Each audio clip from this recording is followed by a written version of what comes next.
Tim Stevens is a gentleman who's just returned from a mammoth ride, riding as part of a team which rode from Rome back to London in aid of Cancer Research UK. Some very poignant reasons for you taking part in this ride. Can you tell us a bit about why you originally got involved and what inspired you on this ride in particular? Yeah, hi Andy. Yes, thanks for having me on the show.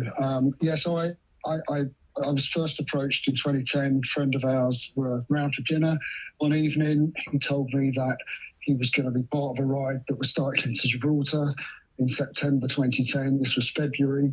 And would I like to come along? I looked at him and said, "You must be mad. I'll never do that." And the next morning I rang him up and said, "Is there a space? I'd love to come." My motivation at that time was that my wife Heather first had breast cancer in 1997. After radiotherapy and a lumpectomy, 2 years later, a lump came back and she had further treatment, mastectomy, had her lymph nodes removed. And she went on a drug, tamoxifen, for 5 years and then got an all clear after that, came off the drug and we settled down to normal life. And then in 2015, she noticed a small depression in her chest, went to the GP, referred her immediately to Southampton. She had some tests and that transpired to be secondary cancer in her lung and in her ribs. At that point, we didn't know. The first 2 times were tough. The third time was so, it was just tough beyond belief, really. Initially, we didn't know what the treatment would be. She went through a series of tests. They couldn't do radiotherapy again because it was too close to where she'd had it. And then she was finally diagnosed with a hormone treatment, and she's been managing that since 2015. So twice a year she goes to have a PET scan, a CT scan, and has a blood test. And Heather's got a unique way of dealing with things. She just puts it in a box and it comes out at times. But she's a very unique individual. I've been married to her for 41 years and I have the utmost respect for her, and I'm in awe of the way in which she deals with something like this. It's not how everybody might, but it's Heather's way. So she was my motivation from the beginning and continues to be for why I've now done 6 rides. 6 rides. So that first one in Gibraltar, and you weren't sure that you were up to the challenge the first time round? I didn't. No, I didn't have a bike actually at that. I had a bike, but not one that I thought was suitable to sort of take on a journey of that length, 1,300 miles in 14 days.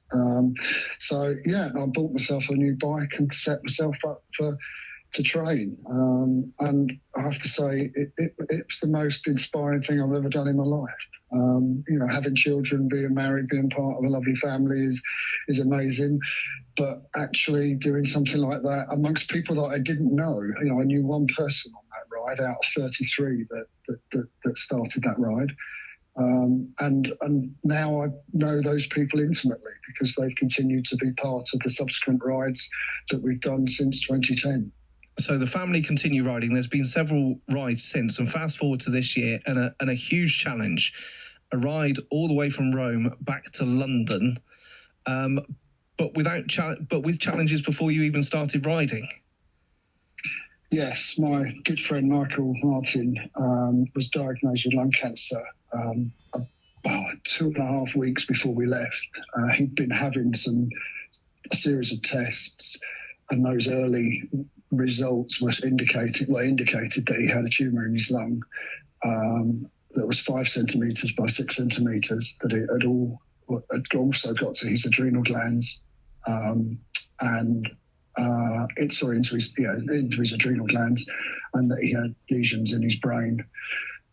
Suddenly, without any sort of real happenings, I mean, he hadn't been right during that period when he was having all the tests. He got rushed into Southampton General one Sunday, early hours in the morning. And then 2 weeks later, he was just deteriorating before our eyes. And the Monday before I left to fly to Milan, I thought I was saying goodbye to him for the last time. So that was a really emotional moment. We just seen him transform from a normal guy from, into, just he wasn't standing up, he hadn't got out of bed, so it was tragic. So he was very much a torch in my mind throughout the sort of time that we were on the bike, and a lot of the people that were on the ride knew Mike and Liz and his family, so that was a very sort of tangible thing for us to focus on, basically. Some great motivation along with your wife to help you get up some of the really tough hills. You told me before we came on air that there were some really big, challenging hills that you as a team all worked together to get over. We did. Stelvio Pass was the first that we really encountered, the biggest that we encountered on the way. In all, from the hotel where we started in Grosseto, it was 26 miles to the top. So there was a gradual climb from Grosseto up to Bormio, where the official climb to that side of Stelvio Pass starts. I think we climbed just under 8,000 feet in 26 miles. So the temperatures were, early mid-30s, only 2 weeks before there'd been snow on the ground at the top, and it was -10. So it just shows how the mountain weather changes so quickly. And there were people on that ride, everybody was determined to get to the top.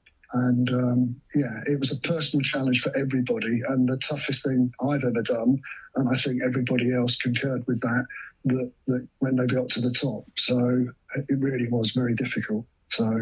But we did it, and the unity amongst everybody, the morale amongst everybody in encouraging people was just incredible. And to be part of the group that stood at the top watching the last people come up, everyone was cheering and shouting and clapping, and it was very emotional. And everybody had their own personal reasons as to why they were doing it. And it was a fantastic achievement. But that was only day 2 for the guys and everybody that had started from Milan. We had to get down the other side, which is a challenge in itself. The descent is 15 miles long, and that brings about its own challenges. So climbing is tough, but the descending is exhilarating, but it's also really hard.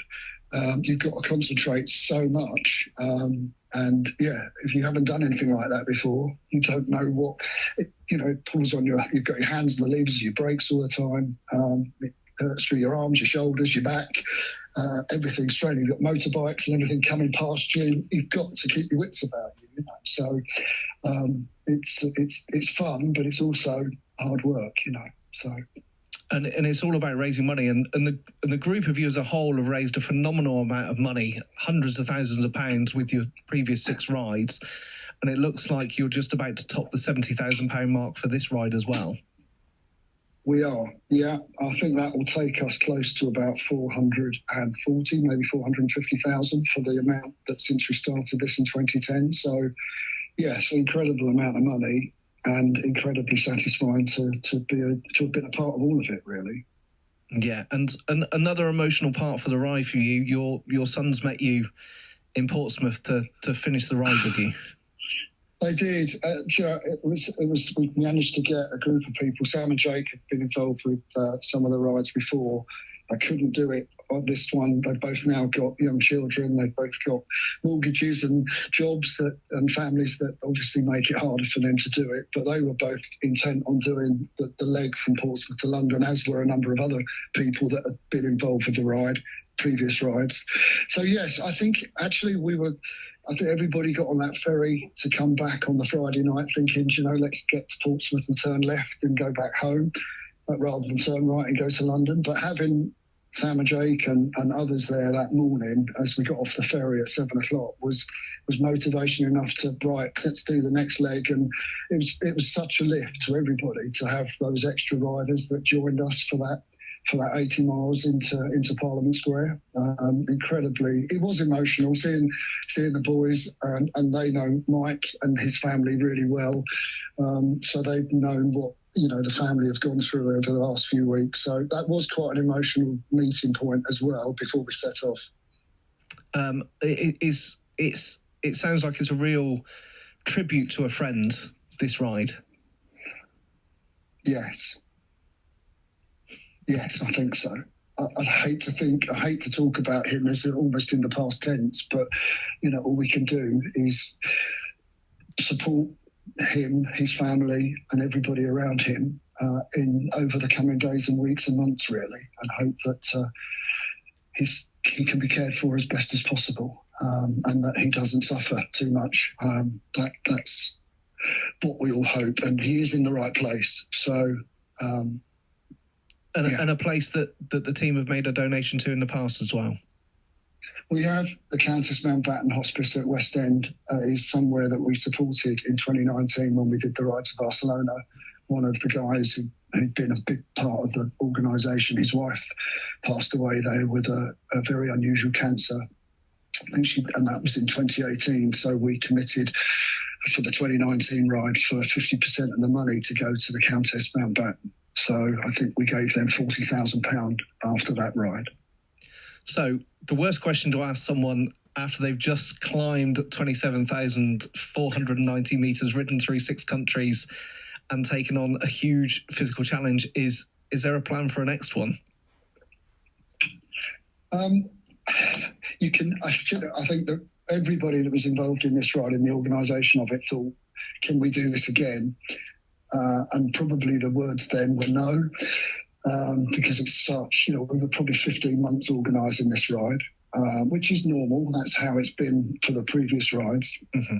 It was probably harder this time because post-COVID there are less hotels. It's just, everything just seemed a little bit more difficult.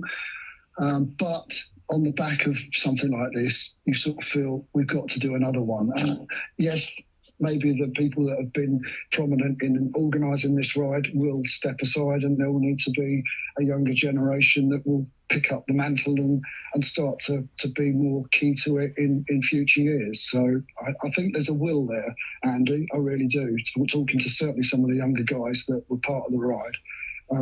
So let's hope we can do it. We're certainly going to sit down as a committee over the coming weeks and see whether there is legs for another one.